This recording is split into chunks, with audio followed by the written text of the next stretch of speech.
남들은 다 아는 것 같은데 제가 최근에 알게 된 그런 얘기가 있습니다. 힐러리와 클린턴 부부가 오랜만에 힐러리의 고향을 찾아갔습니다. 그리고 차에 기름을 넣었는데 그 주유소 사장이 마침 힐러리가 옛날에 사귀던 남자친구였습니다. 그것을 알게 된 클린턴이 부인인 힐러리에게 말합니다. 여보, 당신 저 사람하고 결혼했으면은 아마 당신 여기서 일하고 있었을 거야. 그러자 힐러리가 이렇게 대답했답니다. 아니야, 내가 저 사람하고 결혼했으면은 저 남자가 대통령 됐을 거야. 저는 깜짝 놀랐어요. 참으로 가능한 일이라고 생각이 됩니다. 여러분을 통해서 여러분 배우자가 복받기를 원합니다. 여러분을 통해서 여러분의 자녀가 복된 자녀가 되기를 원합니다. 여러분을 통해서 여러분 부모가 복받기를 원합니다. 여러분을 통해서 여러분 가문이 복받기를 원합니다. 여러분을 통해서 여러분의 친구들이 복받기를 원합니다. 여러분을 통해서 여러분의 직장과 사업체가 복받기를 축원합니다. 사랑하는 여러분, 저는 여러분이 계속해서 잘 되리라고 믿습니다. 여러분이 계속해서 더 건강해져 가리라고 믿습니다. 여러분이 계속해서 더 형통해져 가리라고 믿습니다. 왜냐하면 제가 여러분을 위해서 매일 새벽 예배 때 계속해서 기도를 하고 있기 때문에 그렇습니다. 제 인생관 중에 제가 목사가 되고 나서 크게 바뀐 것이 있습니다. 옛날의 삶은 다른 사람보다 제가 더 잘나기를 원했습니다. 다른 사람보다 내가 더 잘되기를 원했습니다. 그러다가 어느 날 생각했습니다. 어떤 사람이 있어요. 이 사람이 나를 만나기 전에 잘 지냈어요. 잘 살고 있어요. 그런데 어느 날 나를 만나게 되고 나를 알게 됩니다. 내 마음속에 부담이 생기는 거예요. 이 사람이 나를 알고 나서 더 나빠지면 안 되겠다. 그래서 내 마음에 간절한 소망 중에 하나가 나를 만나고 나서 이 사람이 더 좋게 되는 일이 있어야 되지 않겠는가. 저 사람이 나로 인해서 더 좋아지면 좋겠다. 이렇게 바뀌었습니다. 그런 마음을 가지니까 더욱 친절하게 되네요. 그런 마음을 가지니까 더욱 베풀게 돼요. 그런 마음을 가지니까 더욱더 대접하는 마음을 갖게 되는 것 같습니다.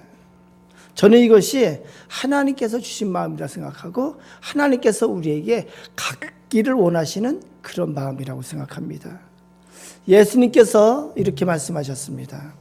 남에게 대접을 받고자 하는 대로 먼저 남을 대접하라 이렇게 말씀하셨습니다. 바울 사도는 이 말을 이렇게 정리했습니다. 사도행전 20장 35절을 보면은 사도 바울이 예배소 교회의 마지막 설교를 하면서 그들에게 당부하는 것 중에 마지막 말이 이거예요. 주 예수께서 친히 말씀하신 바 주는 것이 받는 것보다 복이 있다 하심을 기억하여야 할지니라. 그렇습니다. 무슨 말씀이냐면은 받는 것보다도 주는 그런 자세로 인생을 살으라고. 그러면은 그것이 복이 될 것이다. 그렇게 말씀합니다. 하나님께서 아브라함에게 약속을 해주셨어요. 너는 복의 근원이 될지라. 너로 인해서 세상 만민이 복을 받게 될 것이다. 그리스도인이 된다는 것 중에 하나가 뭐냐면은 여러분의 존재가 복의 근원이 되는 거예요. 여러분의 존재가 복의 통로가 되는 거예요. 그 방법은 여러분이 다른 사람에게 축복을 할 때 가능합니다. 옆 사람과 인사할까요? 나로 인해서 복 받기를 원합니다. 나로 인해서 복 받기를 원합니다. 나로 인해서 모든 것이 잘 되기를 진실로 원합니다. 부부간에 좀 마주보면서 해요. 부부간에 좀 내가 뭔가 도움이 됐으면 좋겠습니다. 진심으로 다시 한번 합니다. 진심으로 나로 인해서 복 받기를 원합니다. 나로 인해서 모든 것이 잘 되기를 진실로 원합니다. 내가 뭔가 도움이 됐으면 좋겠습니다. 아멘. 여러분의 삶이 그런 삶이 되기를 축복합니다. 이것이 복된 삶이에요. 이것이 나아가서 우리에게 있는 시기, 질투, 경쟁심에 유치함에서 벗어나는 길이기도 합니다. 이제는 여러분이 넓은 마음으로 살게 될 줄로 믿습니다. 오늘 우리가 미가서를 읽었는데, 미가는 이스라엘 역사 중 북이스라엘 왕국의 멸망 직전에 활동한 선지자 중에 하나였습니다. 멸망 직전에 이스라엘 민족을 향해서 하나님의 심판에 대해서 경고했습니다. 하나님의 심판으로 너희들의 나라가 멸망하게 될 것이다. 너희들이 계속 이렇게 살면은 하나님께서 심판하셔서 너희들의 나라가 멸망하리라, 그렇게 경고했습니다. 그리고 자기의 경고대로 실제로 북이스라엘 왕국이 아수르 제국에 의해서 철저히 멸망당하는 것을 봤습니다. 많은 이스라엘 백성이 학살당하는 것을 지켜본 선지자입니다. 그 심정이 얼마나 참담했을까요? 하나님의 백성인 이스라엘의 멸망을 보는 심정이 어땠을까? 미가 선지자는 심판의 원인이 무엇인지 경고했습니다. 그것은 주인 대신 하나님의 규칙을 어겼기 때문입니다. 하나님은 이스라엘 백성의 주인으로서 이스라엘 민족이 어떻게 살아야 하는지 규칙을 주셨습니다. 그것을 율법이라고 합니다. 모든 규칙에는 결과가 있습니다. 규칙을 잘 지킨 자에게는 상급이 주어지고 칭찬이 주어집니다. 그러나 규칙을 어긴 자에게는 벌이 주어집니다. 이것을 심판이라고 합니다. 그런데 선지자들의 예언의 내용을 보면은 하나님의 심판은 이스라엘에게만 미치는 것이 아니고 모든 나라에 미칩니다. 선지서를 보면은 모든 나라를 향해서도 선지자들이 심판을 예언하고 있습니다. 아수르에 대해서, 이집트에 대해서, 바벨론에 대해서, 모압에 대해서, 암몬에 대해서 모든 민족을 향해서 하나님이 심판을 예언하고 있습니다. 그것은 무슨 의미일까요? 그것은 무슨 의미냐면은 하나님께서 이 세상의 창조주로서 하나님께서 이 세상 모든 만물, 모든 사람의 창조주 되심을 말씀하는 것이고, 그것은 이 세상 모든 사람의 주인이 하나님이시는 것을 알려주시는 거예요. 이 세상 모든 존재의 주인이 하나님이신 것을 알려주시는 거예요. 그 하나님께서 명백하게 하나님의 규칙을 정해 놓으셨습니다. 그 내용을 우리가 갖고 있는 여기 성경책에 기록하게 하셨습니다. 그리고 그 규칙을 어기며 사는 모든 사람은 하나님의 심판을 받아 멸망하게 된다고 경고하고 계십니다. 성경에서는 그 멸망에서 구원받는 방법이 성경에 써 있습니다. 대표적으로 요한복음 3장 16절입니다. 우리 요한복음 3장 16절 한번 암송해 볼까요? 같이 읽습니다. 시작. 하나님이 세상을 이처럼 사랑하사 독생자를 주셨으니 이는 그를 믿는 자마다 멸망하지 않고 영생을 얻게 하려 하심이라. 그렇습니다. 모든 사람이 멸망받는 운명인데 오직 한 길이 있는데, 그것은 이 땅에 오신 예수 그리스도를 믿을 때 하나님께서 그 멸망에서 구원해 주시겠다는 거예요. 하나님께서 멸망에서 구원해서 영생을 주시겠다고 약속해 주시는 거예요. 미가서 1장에서 3장까지는 미가 선지자를 통한 경고의 내용이 있습니다. 멸망에 대해 경고합니다. 왜 심판하는지에 대해서 가르쳐 주십니다. 그것은 첫째는 우상숭배예요. 하나님의 규칙 10계명의 제1계명을 어기고 제2계명을 어기고 제3계명을 어겼기 때문에 그것으로 인해서 이스라엘 백성이 심판을 받을 거라고 말씀합니다. 또한 지도자들의 타락, 그리고 모든 백성의 타락에 대해서 지도자들은 백성들을 착취했습니다. 돈 때문에 판결을 굽게 했습니다. 자신의 배만 불리려고 했습니다. 종교 지도자들은 입에 먹을 것을 넣어주면 평강을 선포했고, 입에 먹을 것을 넣어주지 않으면 전쟁과 공포를 선포했습니다. 이것들은 모두 하나님의 규칙 중에 제6계명 살인하지 말라, 제8계명 도둑질하지 말라, 제7계명 간음하지 말라, 제9계명 이웃에 대해 거짓 증거하지 말라, 제10계명 내 이웃의 집을 탐내지 말라. 이 모든 것들을 어겼기 때문에 그래서 하나님께서 심판하시겠다는 거예요. 하나님께서 주신 규칙을 어기면서 사는 삶에 하나님께서 심판하실 것을 경고하고 있습니다. 미가서 제4장에 보면은 하나님의 심판으로 이스라엘이 끝나는 것이 아니고 미가서 4장부터 이스라엘 나라의 회복을 하나님께서 약속하십니다.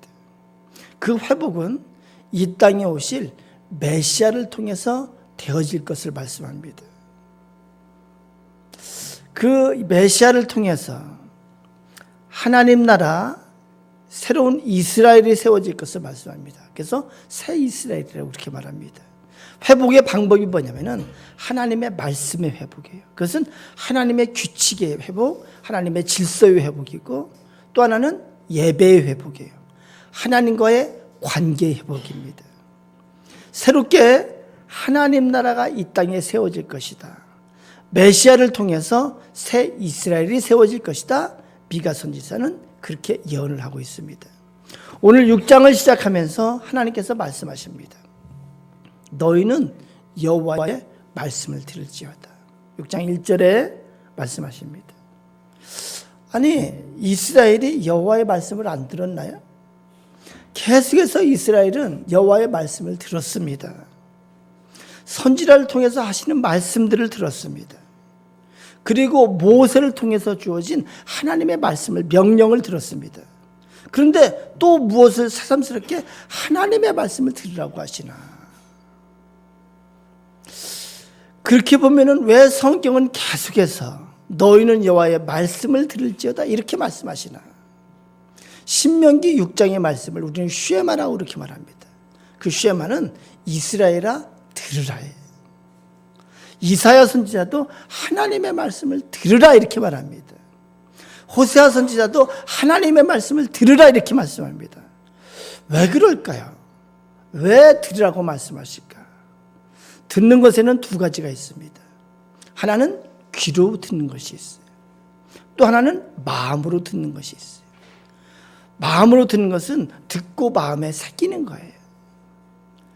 이사야 선지자가 뭐라고 말씀하냐면은 내 백성이 듣긴 들어도 듣지 못하는 백성이라고 말합니다. 그건 뭐예요? 귀로만 듣는 백성이라는 얘기예요. 내 백성이 보기는 보아도 보지 못한다고 말해요.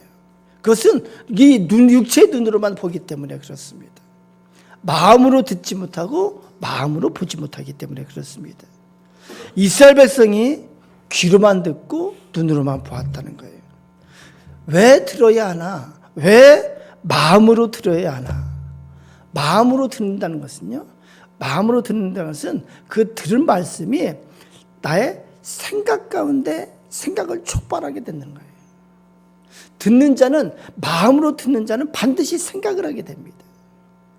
듣는다는 것을 다시 생각하면은 생각한다는 것도 똑같아요. 우리가 들어서 생각까지 할 때 나타나는 것이 있어요. 그때 비로소 깨닫게 돼요. 생각을 할 때 비로소 배우게 됩니다. 생각을 할 때 비로소 알게 됩니다. 나아가서 생각을 할 때 그 생각을 닮아가게 됩니다. 전에 이제 영풍목으로 갔는데 서점에 가면은 이제 참 많이 붙어 있는 이렇게 그 플래카드에 붙어 있는 문기가 있습니다. 글귀가 있습니다. 제가 깜짝 놀란 건데 거기 이제 뭐라고 써 있냐면은 사람이 책을 만들고 책이 사람을 만든다. 많이 보셨죠? 제가 그걸 보면서 정말 맞다고 생각을 했어요. 그러면서 또 생각을 했어요. 왜 그럴까요? 책은 그 책을 쓴 사람의 생각이 거기에 들어가 있어요. 그 책을 쓴 사람의 메시지가 거기 들어가 있어요. 그래서 책을 읽을 때 그 쓴 사람의 생각을 닮아가게 되고 그리고 그 쓴 사람의 메시지를 듣게 되고, 그래서 책을 읽을 때 쓴 사람의 의도대로 그 사람이 만들어질 가능성이 많이 있습니다. 그런데 책을 통해서 참으로 여러 종류의 사람이 만들어질 것이라고 생각을 합니다. 왜요? 사람은 불완전하기 때문에. 사람은 온전하지 못하기 때문에 책은 불완전할 수밖에 없고 부분적일 수밖에 없고 편협적이 될 수밖에 없어요. 우리가 교육을 말할 때 교육에서 결코 중도는 없다고 말해요. 정 가운데는 없다고 말합니다. 사람은 한쪽으로 치우칠 수밖에 없다고 그렇게 말합니다. 그래서 우리는 책을 잘 구별해서 읽어야 돼요. 책 중에서도 참으로 사악한 책이 많습니다. 사악한 인간이 쓰는 책이기 때문에 또한 사악한 책이 있을 수 있습니다. 책으로 만들어지는 인간은 그래서 온전치 못합니다. 책을 통해서는 온전하게 될 수가 없습니다. 결코 올바르게 될 수가 없습니다. 왜요? 책에는 사람의 생각, 사람의 메시지로 되어지기 때문에 그렇습니다. 저는 이런 생각을 했어요. 하나님이 성경을 쓰셨고 성경이 사람을 만든다. 아멘. 그럴싸하지 않나요? 이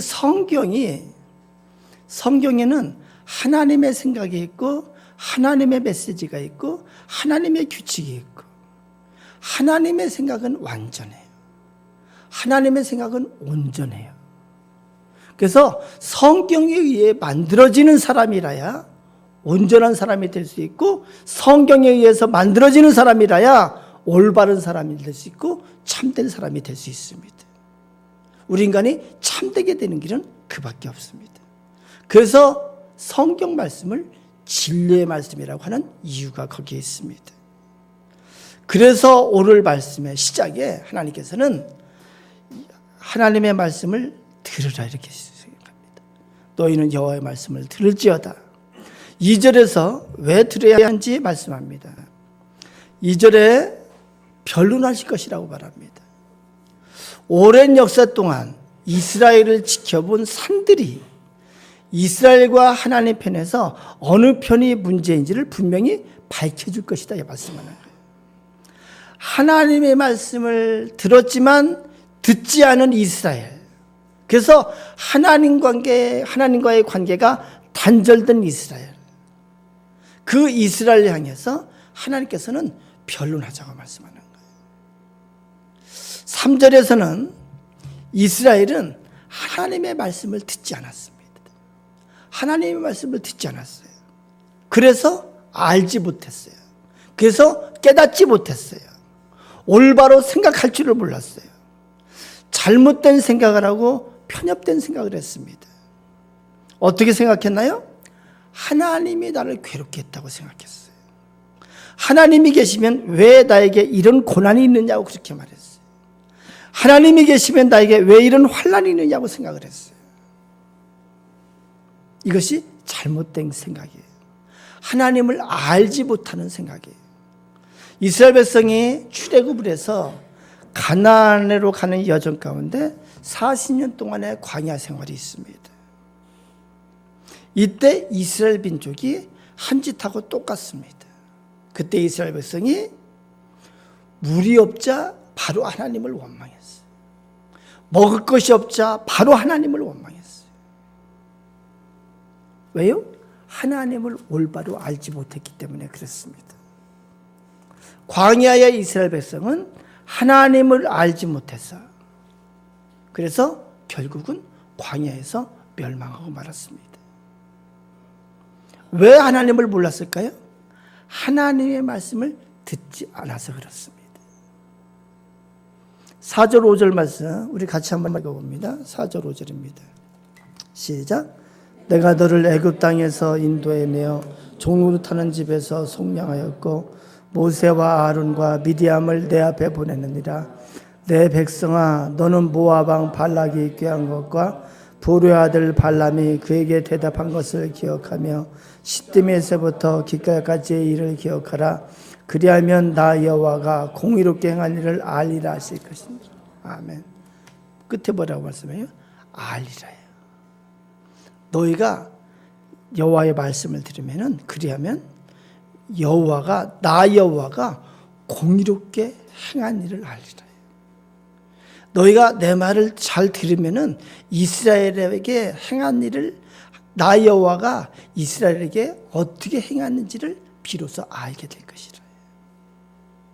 들을지어다. 그러면 하나님을 알게 되고, 들을지어다. 그러면 하나님을 깨닫게 됩니다. 어떤 하나님을 깨닫게 될까요? 하나님의 공의를 알게 되고, 하나님의 크심을 알게 되고, 하나님의 사랑을 알게 되고, 하나님의 무한하심과 하나님의 영원하심을 알게 되고, 하나님이 하신 일을 비로소 알게 됩니다. 하나님께서 이스라엘에게 행한 일을 알게 될 것이라고 그렇게 말씀하고 있습니다. 그렇게 될 때, 하나님을 올바로 알게 될 때 비로소 하나님 나라의 회복이 이루어질 것을 미가 선지자는 지금 전하고 있습니다. 우리 최근에 성경을 통독하면서 얼마 전에 지지난주에 욥기를 읽었습니다. 욥기는 우리가 당연하게도 욥기의 주제는 욥의 고난이라고 우리는 그렇게 말합니다. 근데 제가 성경 욥기를 읽으면서 그 주제에 비해서 성경이 너무 길어요. 42장까지 있어요. 상당히 깁니다. 그죠? 일주일 동안 계속 욥기를 읽었잖아요. 이번에 욥기를 읽으면서 마음을 다 비우고 하나님께서 무슨 말씀을 하시는 걸까? 이 욥기를 통해서 하나님께서 무슨 말씀을 하시는 걸까? 생각하면서 읽었습니다. 욥기 3장에서 37장까지 성경의 양으로 보면은 아주 많은 양이에요. 35장 정도를 욥과 세 친구가 변론하는 내용이 나와 있어요. 욥이 자기의 의에 대해서 자기는 잘못한 것이었고 자기는 옳다라고 계속해서 주장합니다. 욥의 세 친구, 나중에 친구 하나가 추가됩니다. 엘리후가. 그래서 엘리바스, 빌닷, 소발, 엘리후가 계속해서 욥에게 변론을 합니다. 친구 한 사람이 얘기하면 그 다음에 욥이 대답하고, 또 친구가 말하면 욥이 대답하고. 왜 이렇게 지루하게 이렇게 성경을 쓰게 만드셨을까? 맞는 말 같은데 계속해서 반복되는 그런 말들. 이게 하나님의 말씀은 아닌 것 같아요. 왜 이것을 이렇게 긴, 그렇게 많은 분량을 그렇게 귀중한 성경 가운데 그렇게 자리 잡게 했을까? 38장에 가면은 하나님이 욥에게 말씀하십니다. 직접 말씀하세요. 무슨 말씀을 하냐면은 하나님이 어떤 하나님이신지, 하나님이 하신 일에 대해서 말씀합니다. 내가 땅에 기초를 놓을 때 너는 어디 있었느냐. 그러면서 하나님께서 이 세상에 모든 만물을 창조하신 것을 소상히 말씀하십니다. 하나님께서 이 모든 만물의 근원이 되시는 것을 말씀하고 계십니다. 하나님의 창조주 되심과 하나님의 하나님 되심을 말씀합니다. 제가 그것을 보면서 끝까지 보면서 저는 욥기의 주제를 다르게 생각했어요. 그것은 들으라예요. 들으라. 하나님의 말씀을 들으라예요. 그리고 하나님을 알라예요. 우리가 일반적으로 하나님 앞에 잠잠하라고 말합니다. 그것은 다시 말하면은 하나님의 말씀을 들으라예요. 하나님 앞에 인간의 말과 인간의 생각을 하나님 앞에 내놓지 말고, 인간의 말과 인간의 생각은 결코 올바를 수 없기 때문에 인간의 말, 인간의 모든 생각을 버리고 하나님의 말씀을 들으라, 그렇게 말씀하는 거예요. 오직 하나님만이 온전하시기 때문에 그렇습니다. 욥이 하나님 말씀을 들을 때 비로소 하나님을 알게 됩니다. 욥기 42장 1절부터 3절까지 한번 볼까요? 욥기 42장 1절에서 3절까지 우리 같이 한번 읽어봅니다. 시작. 욥이 여호와께 대답하여 이르되 주께서는 못하실 일이 없사오며 무슨 계획이든지 못 이루실 수 없는 줄 아오니 무지한 말로 이치를 가린 자가 누구니까? 나는 깨닫지도 못한 일을 말하였고 스스로 알 수도 없고 헤아리기도 어려운 일을 말하였나이다. 그렇습니다. 하나님의 말씀을 듣고 나서 비로소 욥이 하나님에 대해서 깨닫게 돼요. 5절 6절을 읽어봅니다. 5절 6절 시작. 내가 주께 대하여 귀로 듣기만 하였사오나 이제는 눈으로 주를 배움나이다. 그러므로 내가 스스로 거두어드리고 티끌과 재 가운데에서 회개하나이다. 그렇습니다. 하나님의 말씀을 들을 때 비로소 자신의 부족함을 알게 돼요. 자신의 불의함을 알게 돼요. 자신이 알지 못하면서 말했던 것을 회개하게 됩니다. 7절도 있습니다. 7절 시작. 여호와께서 욥에게 이 말씀을 하신 후에 여호와께서 대만 사람이 엘리바스에게 이르시되 내가 너와 내 두 친구에게 노하나니 이는 너희가 나를 가리켜 말한 것이 내 종 욥의 말같이 옳지 못함이니이다. 그렇습니다. 인간의 말, 인간의 생각이 아무리 그럴싸해도 옳지 못해요. 하나님의 말씀만이 참되십니다. 그래서 하나님의 말씀을 진리의 말씀이라고 합니다. 하나님의 말씀만이 우리의 생각을 올바르게 인도할 수 있어요. 하나님의 말씀만이 우리 인간을 온전케 하는 능력이 있어요. 그래서 하나님께서는 하나님의 말씀을 들으라고 그렇게 말하는 거예요. 욥이 고난과 그 불온전한 가운데서 그 안에 있을 때, 그 가운데에서 그 어려운 가운데 있을 때 하나님의 말씀을 듣게 되고 하나님의 말씀을 들을 때 하나님을 올바로 알게 되고 그때 욥에게 회복과 치유의 은혜가 옵니다. 비로소 하나님의 말씀을 들을 때 그 인생에 진정한 회복과 치유 역사가 일어나는 거예요. 욥기 42장 10절도 우리 있습니다. 10절입니다. 시작. 욥이 그의 친구들을 위하여 기도할 때 여호와께서 욥의 곤경을 돌이키시고 여호와께서 욥에게 이전 모든 소유보다 갑절이나 주신지라. 아멘. 그렇습니다. 하나님의 말씀을 들을 때 그것을 시작으로 해서 우리 인생에 회복과 치유의 역사가 일어나는 것을 말씀합니다. 똑같습니다. 이스라엘 백성들이 하나님의 규칙을 어겼습니다. 우상 숭배를 했고 악을 행했고 타락했고 부패했습니다. 이것을 하나님을 떠났다고 그렇게 말합니다.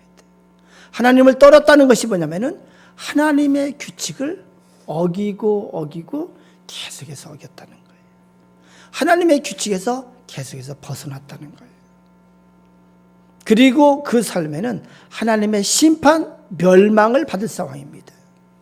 그 상황 가운데서 미가 선지자는 어떻게 해야 회복이 될 수 있을까? 그 방법을 오늘 말씀하고 있습니다. 그것은 하나님의 말씀을 들을 때. 그래서 하나님을 올바로 아는 것만이 회복의 길이라고 말씀하는 거예요. 하나님의 말씀을 들을 때 하나님을 창조주 하나님으로 알고 주인 되신 하나님으로 올바로 알게 될 때, 그리고 하나님의 규칙을 알고 그 규칙대로 순종할 때 하나님의 축복의 회복이 일어나는 것을 오늘 성경을 우리에게 가르쳐 주십니다. 예수님께서 제자들과 마지막 작별할 때, 예수님께서 제자들을 당겨들고 예수님께서 승천하실 때 사도행전 1장 4절을 보면은 이렇게 당부합니다. 너희가 예루살렘을 떠나지 말고 아버지께서 약속한 것을 기다리라고 말씀합니다. 왜 이렇게 말씀하실까요? 너희 생각대로 앞서가지 말라. 사람의 생각 따라가지 말라. 사람의 생각 따라가지 말라. 반드시 하나님의 말씀을 들으라.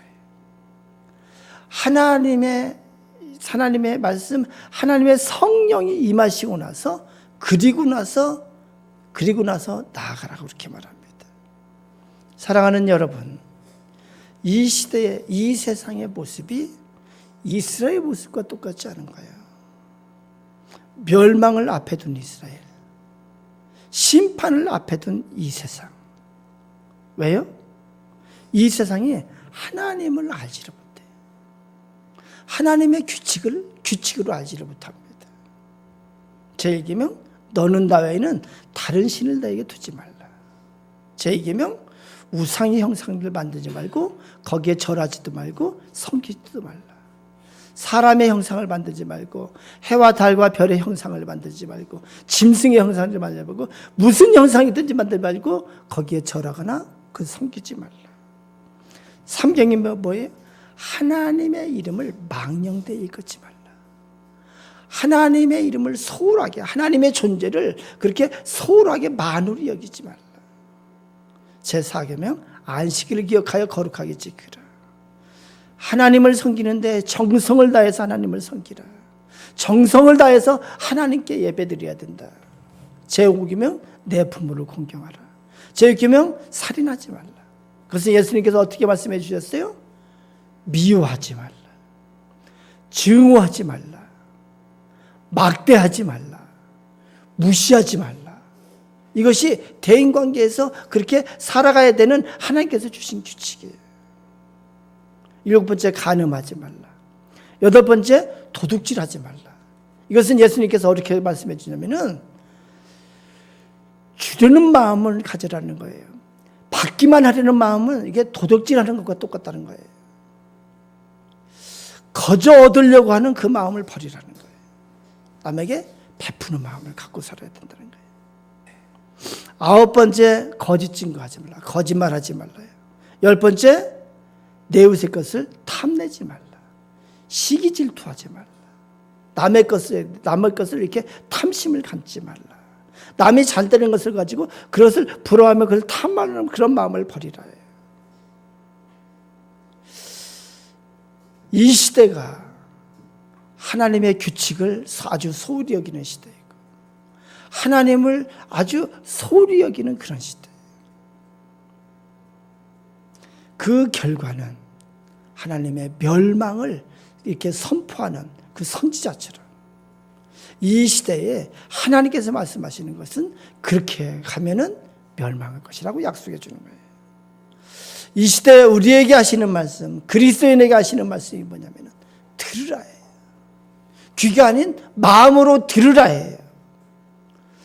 호세아 선지자가 뭐라고 말하냐면은 우리가 여호와 하나님을 알지 못해서 우리가 망하게 되었구나.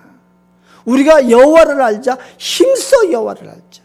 그러면 우리가 살 길이 있을 것이다. 이렇게 말해요. 들으려면 어떻게 해야 될까요?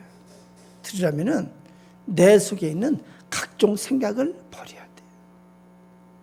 인간의 생각, 인간의 메시지로 가득 찬 내 생각을 비워야 돼요. 내 마음을 비워야 돼요. 그래서 인간의 교만함이 깨어질 때 비로소 들을 수가 있습니다. 내 마음에 가득 찬 그 잘못된 것들을 다 버릴 때 비로소 하나님의 말씀을 들을 수가 있습니다. 저는 요즘 이런 생각을 합니다. 부모의 마음 가운데 하나는 자식이 부모를 알아주기를 그런 바라는 마음이 있습니다. 자식을 그러니까 부모에게 이제 아무리 부모의 상황이 힘들더라도 자식이 부모의 마음을 알아주기만 하면은 그러면은 부모에게는 모든 시름이 없어져요. 자식 입장에서 자식을 키우기 위해서 부모가 얼마나 정성을 들였는지, 자식을 키우기 위해서 부모가 얼마나 헌신했는지. 성숙하다는 것은 그 부모의 수고와 부모의 마음을 알아주는 거예요. 자식이 부모의 마음을 알아줄 때, 자식이 부모의 헌신을 알고 그리고 감사할 때 부모는 모든 시름을 잃고 자식에게 더 잘해 주려는 것이 부모의 마음입니다. 이것이 하나님 앞에 복받는 비결이라고 저는 믿습니다. 4절에서 5절까지 보면은 들을지어다. 들을 때 비로소 하나님을 알 수 있습니다. 하나님께서 이스라엘에게 어떻게 행해 주시는지를 비로소 알 수 있습니다. 그리고 그 하나님 앞에 그 하나님의 마음을 알고 하나님 앞에 감사할 때 회복이 일어나요. 우리가 다시 한번 생각해 보면 저는 오늘 설교를 이렇게 준비하면서 하나님에 대해서 다시 한번 생각했습니다. 하나님이 하시는 일에 대해서 생각했어요. 하나님이 참 이 세상, 이 우주를 이렇게 질서 있게 운행하시는 것을 누가 해요? 하나님이 하시잖아요. 이것을 하나님이시니까 하시지. 이 무한한 우주를 이렇게 질서 있게 운행하시는 하나님은 얼마나 수고가 많으신가. 자연 만물, 계절에 따라서 이렇게 변화가는 이 자연 만물을, 이 자연의 이 현상을 이렇게 질서 있게 운행하는 거 누가 하시는 거예요? 하나님께서 하시는. 어김없이 가을이 되어서 단풍의 그 아름다움이 오는 거 누가 하시는 거예요? 하나님께서 하시는 거예요. 하나님께서 변함없이 사계절을 우리에게 운행하시는 그 하나님이 하시는 일을 생각해보고, 하나님께서 이 세상 수많은 사람들, 수십억의 사람들을 하나님의 공의로 하나님께서 섭리하시는 거예요. 그 하나님을 생각하면서 하나님의 그 신과 이 하나님이 하시는 일이 너무나도 엄청난 것이 아닌가. 그렇게 하나님을 생각하면서 그 하나님께서 나의 삶에 작고 작은 나의 삶에 행하신 하나님의 손길을 깨닫게 되는 거예요. 우리 삶에 고비고비마다 하나님의 손길이 있었습니다. 하나님의 말씀을 들을 때 비로소 나의 삶 가운데 섭리하신 하나님의 손길을 우리는 알게 되는 거예요. 지금 이 자리에 앉아있는 여기 이 시간까지 하나님의 사랑의 손길이 같이 하셨기 때문에 우리는 이 자리에 앉아있는 거예요. 우리가 하나님의 말씀을 들을 때, 하나님을 알게 될 때 이것을 깨닫고 우리는 하나님 앞에 진정으로 감사할 수 있게 되는 거예요. 그러면은 하나님의 축복의 문이 열릴 것이라고 오늘 가르쳐주고 있습니다. 이제는 하나님의 말씀을 들을 때, 이제는 하나님의 말씀을 읽을 때 그 말씀이 여러분의 마음에 새겨지기를 원합니다. 그 말씀이 여러분의 생각을 변화시키고 여러분의 생각을 촉발시키는 그런 일이 일어나기를 축원합니다. 우리가 하나님의 말씀을 들을 때에 우리의 삶이 진정으로 예수 그리스도의 향기가 될 수 있고 예수 그리스도의 편지가 되는 그런 삶이 될 줄로 믿습니다.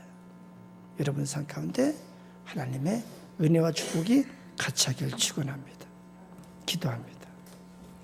이제 우리 다 같이 합심해서 기도할 때